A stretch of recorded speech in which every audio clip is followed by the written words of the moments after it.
지난 시간에 이어서 오늘도 이제 사고 싶은 충동 두 번째 시간으로 말씀을 나누고자 합니다. 지난 시간에 제가 좋아하는 전자제품이 있다고 했습니다. 제가 좋아하는 전자제품이 무엇인지 아십니까? 기억하세요? 저는 스피커를 좋아한다고 했어요. 스피커. 뭐 전자제품, 뭐 전자기계, 스마트폰이라든지 이런 것도 뭐 제가 좋아하긴 한데 가장 좋아하는 것 중에 하나는 음악 듣는 거예요. 근데 요즘은 음악을 듣다 보면 이제 찬양은 다 자기 회개이고 자기가 하나님께 접근하는 찬양이잖아요. 그러다 보니까 이 재개발이라고 하는 어려움 속에 있다 보니까 또 자기 회개와 자기 어떤 내가 하나님 앞에 나아가는 것을 위하여 기도하고 찬양해야 되니까 때로는 찬양을 듣다고도 하나님 저 이렇게 지고 싶지 않아요. 그리고 남몰래 끌 때가 있어요. 그래도 하나님은 나에게 그걸 요구하시는 거죠. 근데 찬양을 듣는 걸 참 좋아하고 스피커 참 이 좋은 소리를 듣는 걸 좋아하는데 그것을 가지려고 하는데 제가 쉽습니까? 어렵습니까? 어렵죠. 뭐 스피커 좋은 스피커가 뭐 이런 뭐 몇십만 원 물론 뭐 그런 이상의 고가는 저희 집에는 없지만 근데 뭐 몇만 원 하는 게 아니에요. 보통 뭐 몇십만 원, 뭐 비싼 거는 몇백만 원, 뭐 교회 음향도 몇천만 원, 몇 억이 들어가는 게 음향입니다. 그러니까 이게 뭐 상상할 수도 없는 거고요. 또 음향도요. 이 음감을 갖고 있는 사람이 어떻게 튜닝하느냐. 그러니까 이 음이 출력이 되는 거잖아요. 소리가 들리는 거잖아요. 근데 이거를 이제 튜닝하는 사람들이 있어요. 근데 이 사람 중에 뭐 유명한 사람이 있거든요. 근데 그 유명한 사람이 이 음질과 이 출력하는 걸 손을 보면 볼수록 이 스피커의 값어치는 뭐 음향 기계들은 뭐 상상할 수도 없는 값어치를 발휘하게 됩니다. 그래서 뭐 마크 로빈슨인가요? 뭐 그런 사람이 뭐 스피커를 만지면 그냥 브랜드 값으로만 해도 뭐 10만 원 하던 값어치가 2, 30만 하는 그렇게 그냥 이름만 넣어도 그렇게 값어치가 올라가게 됩니다. 그래서 우리가 만약에 이런 좋은 것을 갖기 위해서 노력들을 한다는 거죠.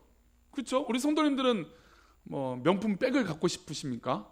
아니면 어떤 걸 난 관심도 없어. 우리 뭐 수요예배 오신 분들은 워낙 거룩하고 홀리하셔서 뭐 명품이고 이런 건 관심도 없으니까. 그죠? 저를 이렇게 보시는 게 난 관심도 없다는 얘긴데. 그렇죠. 그래도 건강은 어떻습니까?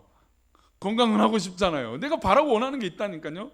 건강을 위해서 우리 성도님 중에 뭐까지 드셔보신 적 있습니까? 뱀 드셔보셨습니까? 뱀? 건강을 위해서? 붕어즙이라고 하죠? 저는 이게 아직은 제 스스로 건강하다고 생각하니까 이 건강식을 잘 안 먹게 돼요. 영양제도요. 저희 아내가 잔소리 해야 먹어요. 그리고 요즘은 또 이제 제 합리화는 저녁에 먹으면 안 돼. 뭐 이래요. 낮에 먹었는데. 근데 낮에는 생각이 돼요, 안 돼요? 안 돼요. 낮에는 자꾸 까먹어요. 원래 낮에 먹어야 되는데 자기 전에 자꾸 먹으니까 자기 전에 먹는 것도 그렇게 좋지는 않더라고요. 그래서 그 핑계 대고 영양제를 안 먹으려고 해요. 근데 만약에 제가 그 영양제에 대해 관심이 많으면 그 영양제가 어떤 게 좋은지 뭐 요즘은 뭐 크릴 새우 남극 북극 뭐 새우에 나오는 오일이 좋다고 해서 뭐 그런 요즘 하죠. 뭐 얼마 전에는 아사이베리 그쵸 뭐 수도 없이 하고 우리 교회에 맺혀졌던 게 뭐죠? 오디? 뭔가요? 아사이베리인가요? 하여튼 뭐 베리류잖아요. 그죠? 한참 매달려 있었어요. 그게 건강에 좋고 몸에 좋다고 하니까 우리 교회 앞마당에도 그게 심겨져 있었어요. 그렇죠. 또 예전에는 오메가3 그렇죠. 오메가3 뭐 그런 이 영양제, 엽산, 뭐 철분제 건강에 대한 관심 있으면 그런 걸 내가 갖고 먹고 싶어 한단 말이죠. 그러니까 내가 갖고 싶은 충동과 내가 이해가 되는 것은 어떻게든 사람들은 가지려고 합니다.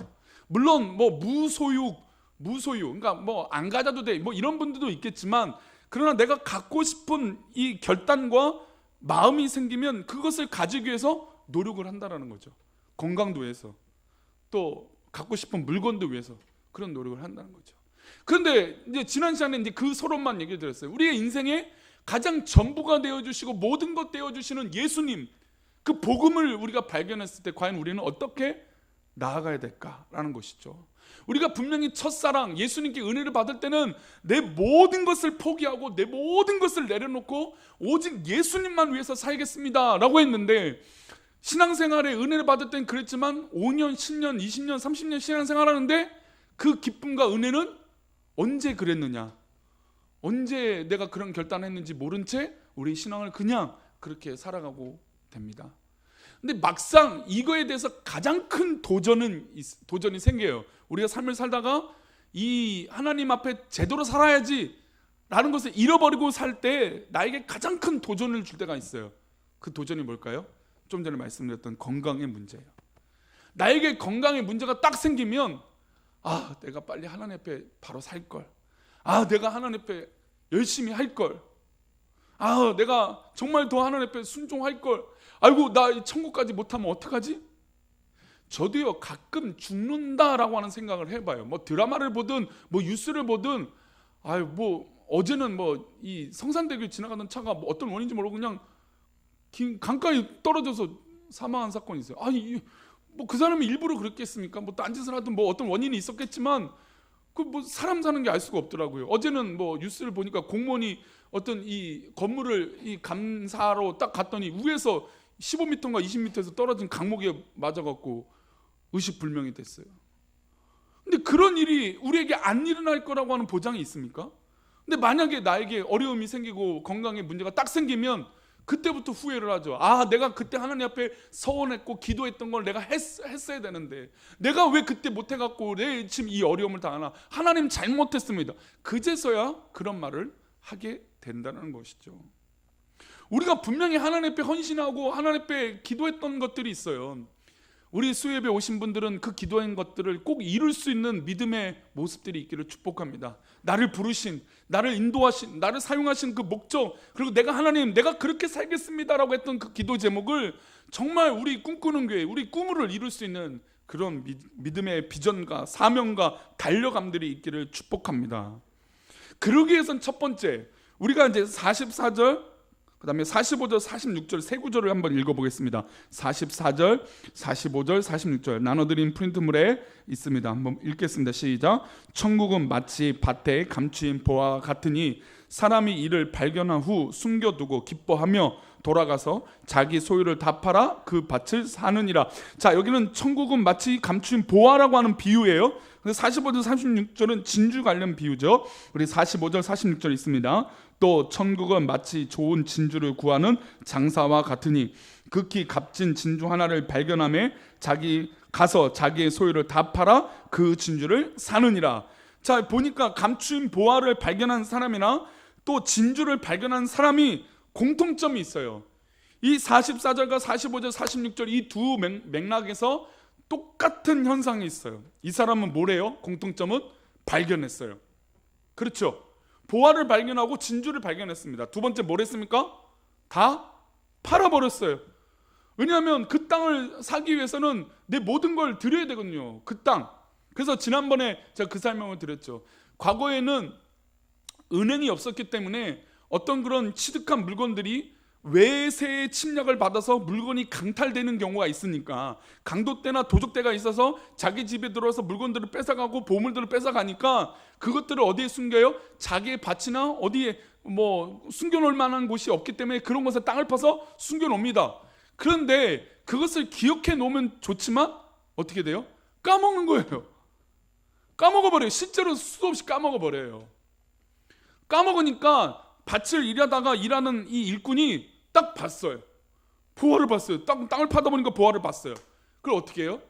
그 당시 그 땅을 팔면 그 땅에 나와 있는 것은 다 자기 거가 되는 그런 이 문화가 있었다는 거죠. 그러니까 이 땅을 파다가 일을 하다가 보화를 발견했어요. 진주를 발견했어요. 그러니까 자기 소유를 다 팔아서, 그러니까 이 가난한 사람이 이렇겠죠. 일하는 사람이니까. 근데 이 땅을 살려면 조그만 돈이 아니잖아요. 빚을 내서라도 아마 이 땅을 살려고 노력했을 것입니다. 그래서 발견한 후에 다 팔았어요. 그리고 팔아서 뭐랍니까? 그 땅을 샀다라고 하는 이 세 가지 동사가 공통점이 생깁니다. 그래서 첫 번째 시간으로 지난 수요일에는 발견했다라고 하는 이야기를 좀 드렸어요. 이제 발견했다라고 하는 이야기를 드리다가 마쳤는데, 우리 이사야 53장 2절. 그러면 이 구절을 읽기 전에 우리가 이제 발견을 합니다. 발견을 하면 좋은 거죠. 그렇죠? 좋은 것을 발견하니까 사겠죠. 제가 스피커를 좋아하니까 좋은 스피커를 갖고 싶어서 용돈을 모으고 쪼개서 모아서 구입하고 싶은데 안 되면 어떻게든 또 이제 하고 그런 일을 한다고 했어요. 근데 그런 노력들을 하는데, 그런데 복음이라고 하는 예수 그리스도는 우리 눈에는, 세상에 보는 사람들에겐 그게 좋은 걸까요? 안 좋은 걸까요? 판단이 안 되잖아요. 요즘 같은 한국교회 현상이라면 예수를 믿는 것 자체는 좋은 것이라고 판단하지 않으려고 하는 게 더 커요. 그럼 어떻게 해요? 진주와 보화가 아니잖아요. 진짜 진주와 보화가 예수님이 아니잖아요. 그럼 그 예수님은 어떻게 해요? 근데 실제로 이사야서 53장 2절은 이 복음, 이 예수님이라고 하는 이 진리의 가치에 대해서 이렇게 말씀해 주고 계세요. 우리 이사야 53장 2절인데요. 읽어봅니다. 시작.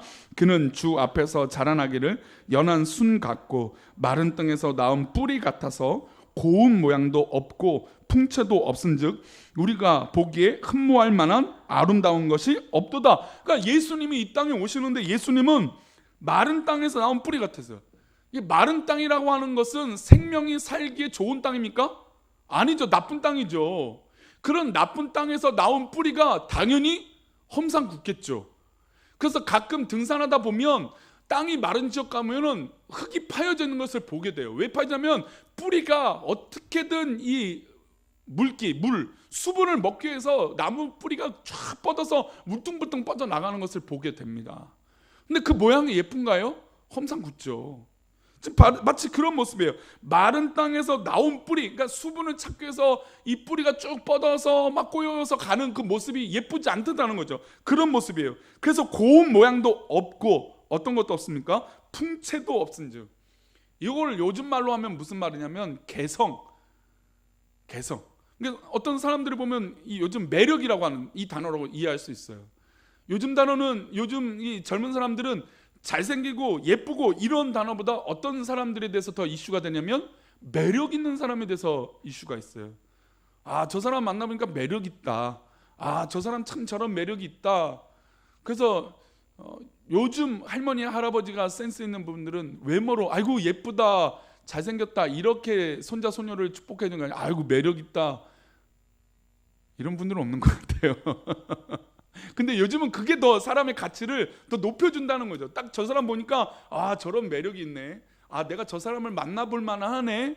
그런 매력, 사람 끌림 같은 거 있잖아요. 저 사람 만나는데 거부감이 생기가 아니라 끌림이 있는 것 같은 그런 매력. 근데 지금 예수님에 대해서 모양도 없는 데다가 매력도 없는 거예요. 우리 예수님이 풍채도 없는 거니까. 그래서 우리가 보기에 흠모할 만한, 좋아할 만한 요소가 아름다운 것이 없어요. 예수님은 그렇단 말이에요. 예수님은 실제로 그래서 어디로 태어나셨습니까? 그 당시 예수님이 2000년 전에 이 땅에 태어나셨을 때 아니 국가의 관리직에 정말 중요한 어떤 그런 권력을 갖고 있는 집안에서 태어났다면 어땠을까요? 그리고 화려하고 멋진 곳에서 우리 예수님이 태어났으면 어떻게 됐을까요? 근데 실제로 바리새인들과 어떤 이 유대인들은 예수님이 그렇게 태어날 것을 믿었어요. 예수님에 대한 오해를 했죠. 우리 예수님은, 우리 메시아는 그런 권력, 저 로마의 압제에서 우리를 해방시켜 주실 절대 권력을 가지실 그런 예수님, 그 예수님이 이 땅에 오시는 것이야 라고 생각을 했다는 것이죠. 그런데 말씀 보니까 예수님은 그런 것이 아니었어요. 풍채도 없고 매력도 없고 고운 것도 없고 흠모할 만큼도 없는, 그리고 낮고 낮은, 저 사람들이 모여있지 않는 저 갈릴리 지역 나사렛에서 자랐던 그 예수님. 메인 도시라고 하면 어디입니까? 이스라엘 땅에서 예루살렘이잖아요. 예수님이 예루살렘에서 살았던 것이 아니고 어떤 그런 이 영향력을 나타낼 만한 곳에 사셨던 것이 아니고 그 사역도 갈릴리 지역이나 외진과 가난한 사람과 고아와 가부를 만나면서 그들을 도왔던 사역들, 그리고 심지어 사람들이 다니지도 않은 어느 지역을 다니셨습니까? 사마리아, 즉 이방인 민족들도 만나며 막 복음을 전파하셨어요. 유대인들은 막 사마리아인 생각하면 막 침을 뱉고 막 이런 쪽으로 조롱했던 사람들이에요. 상종도 안 했어요. 같이 밥도 안 먹었어요. 그런 사람들을 예수님 만났단 말이죠. 그러면 그 당시 갖고 있던 생각과 예수님의 가치는 전혀 보화 같지 않은 거예요. 진주 같지 않은 거예요. 근데 문제는 이 보화와 진주가 어떤 상태였습니까? 감춰져 있던 상태예요. 우리 예수님이 우리가 그냥 인간적인 눈으로 볼 때는 고운 것도 없고 흠모할 것도 없고 매력도 없는 것처럼 보이지만 진짜 예수님을 만나면 저 보화와 진주보다 비교가 될까요? 비교가 안 되죠. 그러니까 감춰져 있는 거예요. 믿음의 눈은 여기서 이렇게 발견하는 게 너무나 중요해요. 만약에 땅을 팠어요. 이 인부가 땅을 파는데 헛것만 팠어요. 그러면 보화를 보지 못했으니까, 발견하지 못했으니까 그 땅을 살 수 있습니까? 없습니까? 땅을 못 사죠. 땅을 왜 삽니까? 그거를 빚져서 왜 사요? 살 이유가 조금도 없죠. 그러니까 우리가 생각할 때는 나를 힘들게 하는 노동의 일로 보이는 거죠, 그 밭은. 근데 만약에 내가 발견하고 있는 영안이 열리고 내 눈이 열리고, 만약에 요즘처럼 뭐 탐사의 도구가 있어서 그것을 발견했다. 어제도 이제 우리 지금 우리 또 네팔에 있는 산에서 에베레스트 산맥에 있는 산을 등산하다가 이제 불의 사고로 당한 사람도 있어요. 근데 엄원길 이 대장님이 인터뷰한 내용이 그렇더라고요. 드론도 띄우고, 야 요즘은 참 이게 기술이 참 좋아서 드론을 띄우고 드론의 열 탐지, 그 다음에 뭐 금속 탐지기를 달아서 그 실종되어 있는 곳이 있는지 없는지 막 찾더라고요. 근데 못 찾으면 어떻게 되는 거예요? 계속 찾는 거예요. 계속 찾는 거. 헛일을 하게 되는 거죠. 그러니까 온 동원을 다 해서 어떻게든 찾으려고 하고, 심지어 오늘 아침 뉴스를 보니까 물을 뿌려서라도 녹여갖고 그 이제 시신이라도 찾고자 하는 그런 이 안타까운 마음이 있었죠. 마치 우리가 헛것을 파면 이렇게 되는 거예요. 발견하지 못하면 이 일이 시작도 안 돼요. 예수님이라고 하는 이 존재를 우리가 발견하지 못하고, 예수님이 나에게 복음이고 예수님이 나에게 전부라는 것을 깨닫지 못하면 우리는 땅을 살 수가 없어요. 우리가 수고할 이유가 없어요. 그래서 감추인 보화 같은 분이 과연 누구이냐? 바로 예수님이라는 거죠. 세상 사람들이 보고 우리가 다른 기준을 가지면 흠모할 것도 없고 아름다울 것도 없는 그런 분인 것처럼 보이는 게 예수님이에요. 그러나 그 예수님을 진짜 믿고 예수님을 만나면 정말 땅속에 감추인 보화처럼 위대하고 귀한 예수님을 만나서 기뻐하는 그런 삶이 되어진다는 것이죠. 그래서 예수 믿는 믿음의 사람들은 정상이 아니라는 거예요. 세상 사람들을 볼 때는 다 감춰 있어요. 보이지 않아요. 아무것도 아닌 것처럼 보여요. 헛일 하고 있는 것처럼 보여요. 맨 땅에 땅을 파고 있는 것처럼 보여요. 그러니 예수쟁이요, 그리고 미친 사람이요, 정신 나간 사람들하고 우리에게 조롱을 하죠. 왜냐면 그들에게 뭐가 없습니까? 진짜 진리와 보화와 진주가 없기 때문이죠. 그런데 우리는 그것을 발견한 사람들인 줄 믿습니다. 우리는 보화를 발견한 사람이에요. 아니, 이미 우리는 진주를 가지고 있는 사람들인 줄 믿습니다. 그러니 우리는 정상적인 게 아니죠. 세상이 말하는 그 정상이 아니죠. 우리의 정상은 이 기쁨, 이 예수님이 우리 삶 가운데 있어서 그 예수님으로 말미암아 살아가는 것이에요. 자, 그래서 지난 주일에 예수님으로 말미암아 살아가는 것을 뭐라고 말합니까? 한 단어로? 사명이에요. 나를 부르신 소명이에요. 왜냐면 나에게 진짜가 있잖아요. 아니, 대화를 하다가도요, 사람들과 막 대화를 하다가도요, 내가 A라는 사실, 이 팩트가 있어요. 근데 이것을 얘기하는데 상대방이 못 알아들어요. 아니, 이해하려고 하잖아요. 요즘은 대화법이 참 재밌어요. 그냥 이것이 이거다라고 말했을 때 그거야 라고 대화하지 않고 그것을 의심해요. 요즘 젊은 사람들이 대화법이 그래요. 왜냐면 스마트폰이라는 게 있으니까 의심이 먼저 생겨요. 그래서 막 검색을 해요. 저도 어느 순간부터 그렇더라고요. 말하면 그래서 고집 그대로 받아들인 게 아니라 한 번 더 생각을 해서 의심을 해요. 저도 모르게 그러더라고요. 요즘 세대가 더 그러겠죠. 이렇게 의심스러운 세대예요. 의심이 많은 세대예요. 그런데 예수님이라고 진짜 A를 말하는데 몰라요. 어떻게 아무 설명해줘도 몰라요. 그러니까 전도하기가 더 어렵죠. 옛날처럼 20, 30년 전만 해도 교회가 뭐 수련회 간다, 뭐 나눠준다 하면 막 얼마나 좋아했습니까? 근데 요즘은 뭐 그런 걸로 돼요? 요즘 제가 예전에도 그 얘기했지만 어린 아이들 보고 야 떡볶이집 가자 이러면 웃어요. 기억도 안 해요. 요즘 뭐 피자 뭐 이런 거 아예 기본도 아니에요. 진짜 뭐 해다가 뭐 어디 가자 하면 뭐 몇만 원짜리, 평소 자기 집에서 그렇게 사 먹지 않는 건 교회에서도 그렇게 사 먹는데 당당하게 요구해요.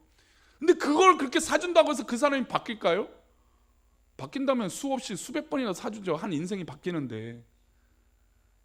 성도님들한테 물어볼게요. 성도님들이 감동을 받고 위로받을 때가 제가 뭐 이렇게 해드려서일까요? 제가 어떤 대단한 걸 성도님에게 보여줘서 막 설교를 뭐 어떤 위대한 목사님보다 잘해서 성도님들이 뭐 이렇게 위로받고, 물론 그렇게 되면 더 좋겠지만, 근데 그렇다고 성도님이 위로를 받고 은혜를 받을까요? 아니에요. 성도님들이 이것을 그대로다라고 받아들일 수 있는 믿음의 은혜, 사모함이 있을 때 진짜라는 거죠. 예수 그리스도를 그대로 내가 받아들이고 지금 눈에는 흙이와 아무것도 안 보이는 것처럼 보이지만 진짜 저 안에 보화가 있고 진주가 있다는 걸 깨닫는 때 정말 예수님이 진짜구나 라고 하니까 은혜를 받는 거예요. 그러니까 위로를 받는 것이죠. 그래서 보화를 발견한 사람은 어땠어요? 기뻤던 거예요. 야, 내가 이걸 발견했다. 내가 예수를 안다라고 하는 이 기쁨이 그의 삶 가운데 있었던 것입니다. 그래서 천국의 보화를 발견한 사람의 자연스러운 반응은 기쁨이에요. 기쁨. 그래서 믿음의 사람들은 슬퍼하는 게 아니라 기뻐하는 것인 줄 믿습니다. 이래서 가슴에서 우러나오는 기쁨이, 이건 가식적인 기쁨이 아니에요. 진심으로 하나님 앞에 드러나는 정말 하나님 기뻐하시는 기쁨이에요. 그래서 로마 감옥에 갇혀있던 바울 사도가 그랬어요. 빌립보서에서 보니까 천국 보화를 발견한 자로서 감옥에 갇혀있지만, 자기가 그런 죽을 위기 가운데 있지만 그가 그렇게 고백하고 있어요. 우리 빌립보서 4장 4절입니다. 함께 읽어봅니다. 시작.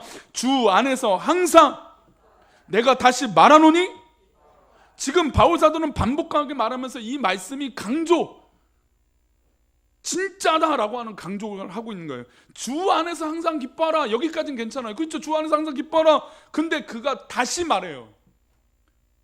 말하노니 기뻐하라. 아니, 자기 상황은 감옥에 있고 자기 상황은 뭔가 좋을 것 하나 없고 족쇄에 갇혀서 그렇게 살고 있는 사람인데 뭐가 기뻐서 이렇게 기뻐하라고 얘기합니까? 아니, 내가 기뻐할 만한 상황이라면 남들도 기뻐하라고 얘기라도 하죠. 내가 그것을 이긴 사람이라면 이겨본 후에 그 다음에 너희도 기뻐하라고 얘기하는 게 맞아요. 근데 자기 상황은 조금 더 남들이 기뻐할 수 없는 상황이에요. 남들이 조금 더 좋아할 수 없는 상황이에요. 부러워할 상황도 아무것도 없어요. 가진 것도 없고 해온 것도 없고 지금 할 수 있는 것도 아무것도 없어요. 감옥에 갇혀 있으니. 그런데도 바울 사도는 나에게 진짜 기쁨이 있고 감사가 있다. 그래서 당신들도 주 안에서 기뻐하라. 내가 말하노니 다시 말하노니 기뻐하십시오라고 얘기하고 있는 것입니다. 정말 바울 사도는 거짓이 없이 기뻐했던 것이에요. 제가 엊그저께 12시 넘어서 이 앰뷸런스가 돌아서 경찰관이 막 4-5명 있었거든요. 깜짝 놀라서 막 나가서 했는데, 제가 아침 기도회 때 그 얘기를 들으면서 제가 옛날 같았으면, 우리 꿈꾸는 게 방금 부임한 거라면 아마 놀라서 자빠졌을 거예요. 근데 지금 의연해지더라고요. 그래서 천천히 나가서 경찰관한테 말도 걸어요. 제가 예전엔 경찰서도 뭐 경찰관하고 한번 대화도 안 해봤던 사람인데, 경찰관이 있으니까 물어봐. 뭔 일 때문에 여기 있습니까? 경찰관이 공무 때문에 있겠죠. 뭔 일 때문에 있겠어요. 근데 제가 당당하게 물어봤어요. 아니, 무슨 일 때문이에요? 그래서 물어보니까 자초지종을 얘기해 주면서 한 노인분이 이 공사장 안에다가 헤매고 있다가 구해서 나가는 길입니다. 이렇게 얘기를 해주더라고요. 놀래요, 놀래. 근데요, 제가 잠을 이루고 하는데 물론 이제 불안한 마음이 들기도 합니다. 가끔 이제 뭐 이런 환경들이 있으니까. 그런데 그래도 진짜 기뻐요. 진짜 감사해요. 오늘 뭐 지사님 한 분이 전에 교회 사역했던 지사님이 한 분 오셔갖고 이야기를 나누지만 제가 가식적으로 얘기하지 않아요. 그냥 진심으로 감사해요. 진심으로 기뻐요. 제가 뭐 다른 건 모르겠고 우리 교회 안에서 우리 성도들과 함께하는 것 그 자체는 조금 더 의심할 여지 없이 기쁘고 감사해요. 이 마음은 어디서 올까요? 제가 대단하세요? 죄송합니다. 저는 아무것도 아니에요. 우리가 예수의 이름 앞에 꿈꾸는 교회라고 하는 이 공동체 안에 있기 때문에 기쁘고 감사한 거예요. 진짜 진리를 알고 진짜 보화를 소유하니까 기뻐하는 거예요. 바울 사도가 그랬던 것처럼 그런 기뻐함이 우리 가운데 있는 것이죠. 베드로도 보시죠. 베드로 전서를 보면 여러 가지 환난과 공경이 와요. 시련들 와요. 그런데 그 시련 중에서도 뭐가 있냐? 큰 기쁨이 있다라고 말합니다. 왜 그럴까요? 환난이 와요. 베드로 사도는 더 유대인들에게 사역을 했기 때문에 점차 더 유대인들 사이에서 예수를 믿는 사람들 더 고난이 많았어요. 차라리 이방 민족은 예수님을 믿는다는 그거 하나였지만 유대인들은 유대교를 배교했다는 것 때문에 또 고통을 받았어요. 그러니까 이 베드로가 사역을 할 때 더 힘들었어요. 왜냐하면 유대인들을 이끌고 나가는, 예수 믿는 사람들 이끌고 나가다 보니까 이들에게는 더 큰 고통이 있고 해왔던 이 전통들을 다 무시하고 살아가야 되니까 굉장히 큰 어려움이 더 있었어요. 그리고 핍박도 더 많았어요. 실제로 로마에게 핍박을 받기도 했지만 유대인들에게도 핍박을 더 많이 받았어요. 물론 뭐 바울 사도도 그랬죠. 바울 사도도 유대인들에게 핍박을 받고 돌을 맞기도 했으니까요. 근데 베드로는 실제로 유대 사역을 더 많이 했던 사람입니다. 그런데 그 베드로 전서를 보면 오히려 이 상황 가운데, 이 시련 가운데 우리에게 더 큰 기쁨이 있다라는 거죠. 그래서 발견하는 게 중요해요. 발견하지도 못하면 우리는 아무것도 할 수 없어요. 아니, 뭐 목표가 생겨야 뭘 하는 행동이 생기죠. 내가 갖고 싶은 게 있어야 뭘 하고 싶은 마음이 생기죠. 어떻게 뭐 누구를 해서 음식을 해주겠다는 목표가 있어야 그렇게 행동을 하죠. 그래, 그런 발견도 없고 목표도 없으면 아무것도 안 하는 게 우리예요. 좀 더 눕자, 좀 더 자자, 좀 더 쉬자라는 게 우리의 심정이기 때문이죠. 우리 사랑하는 오후 예배 오신 분들은 진짜 천국을 보유하고 발견하고 예수 그리스도를 발견하여 그 기쁨의 복음의 소식이 우리 성도들 가운데 있기를 축복합니다. 두 번째 얘기를 잠시만 하고 마치겠습니다. 자, 발견했어요. 발견하는 게 너무나 중요하기 때문에 이 얘기를 좀 오래 했습니다. 내가 복음에 대해서 발견했어요. 예수 그리스도에 대한 이것을 발견했어요. 발견하고 나서 그 두 번째 행동이 무엇이었습니까? 다 팔았다는 거죠. 팔았다는 거. 다 팔았다. 내 것만 다 팔면 되겠지만 사실 이것을 성경이 말하고 있는 다 팔았다는 자기 건 당연히 다 팔아야 돼요. 일하는 사람이 주인의 땅을 다시 산다는 게 쉬운 일이겠습니까? 그리고 그냥 보통 가격에 팔까요? 보통 가격에 팔면 좋겠지만 주인이 종이 어느 날 와갖고 판다는 거예요. 산다는 거예요. 우리 상식적으로 살려면 좋은 주인이라면 그 시세대로 해서 팔겠지만 갑자기 어느 날 와갖고 종이 산다니까 얘가 무슨 일이 있나? 그런 마음도 들 거 아니에요. 또 무슨 일 있나? 물론 뭐 그 당시에 2000년 전에 그렇게 막 지금처럼 부동산 정책이 막 이렇게 많을 때는 아니겠지만 그 당시도 어떤 그런 소유에 대해서 민감할 거 아닙니까? 내 거를 파는 거에 대해서. 근데 보편적으로는 왠지 더 비싸게 팔아야 되지 않을까요? 제가 갖고 있는 값어치보다. 그게 이득이 나는 거니까. 그래서 다 자신인 이 종이 다 팔았어요. 근데 아마도 제가 생각할 때는 뭐 성경 기록하지 않으면 다 팔게도 부족했을 거예요. 이제 요거를 뭐라고 얘기하냐면 승부를 거는 거죠. 승부. 근데 이 승부가 지나치면 뭐가 될까요?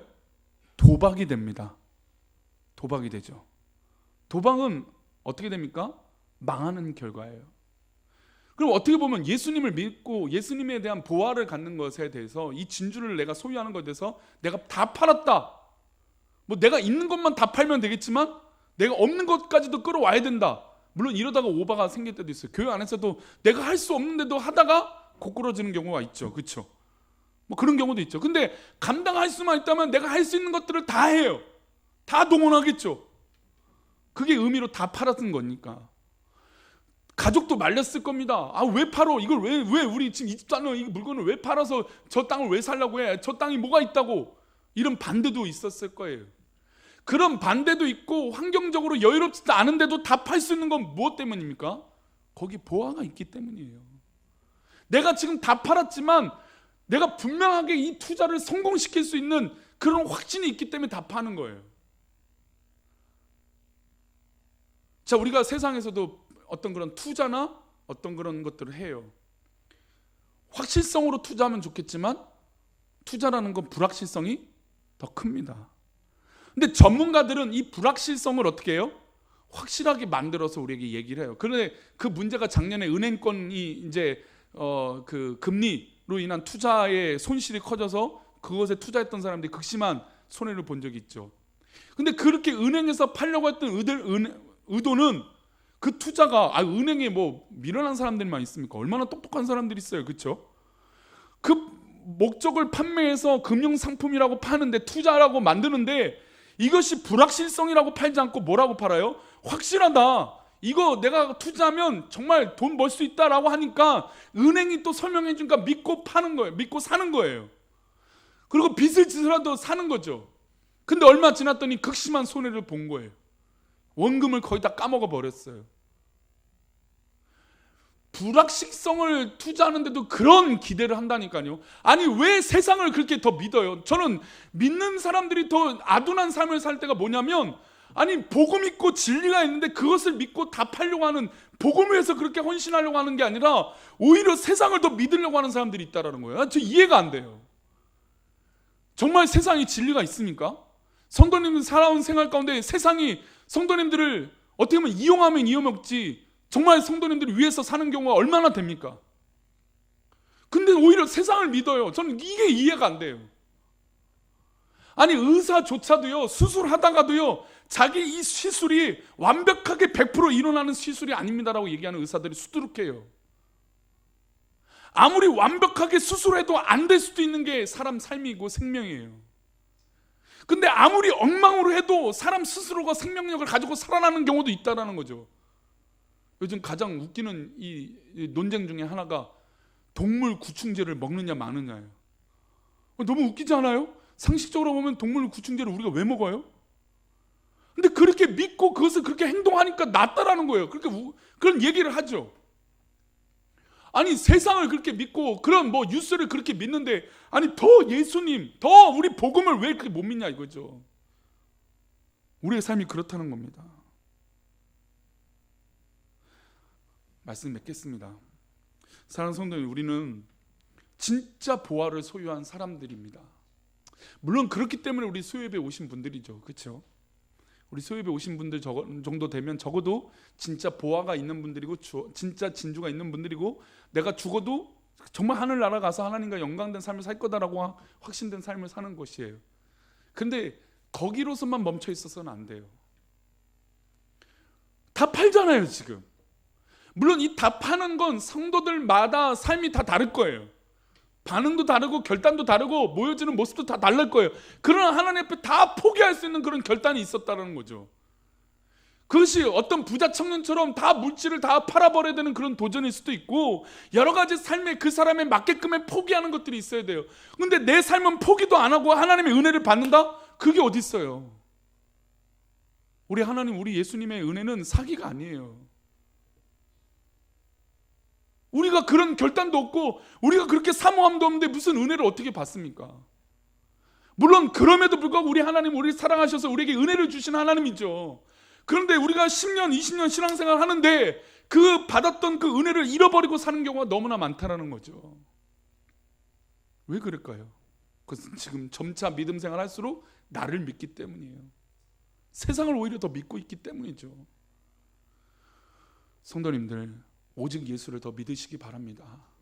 더 말씀을 믿으시고 예수 안에 살아보시기 바랍니다. 그러면 상상할 수 없는 그 보화와 진주의 열매처럼 우리 가운데 참 능력과 은혜가 있을 줄 믿습니다. 우리 성도님들 그렇게 사시기를 축복합니다. 기도하겠습니다. 하나님, 우리 가운데 오늘도 은혜를 주셔서 예수 그리스도라고 하는 귀한 은혜요, 보화요,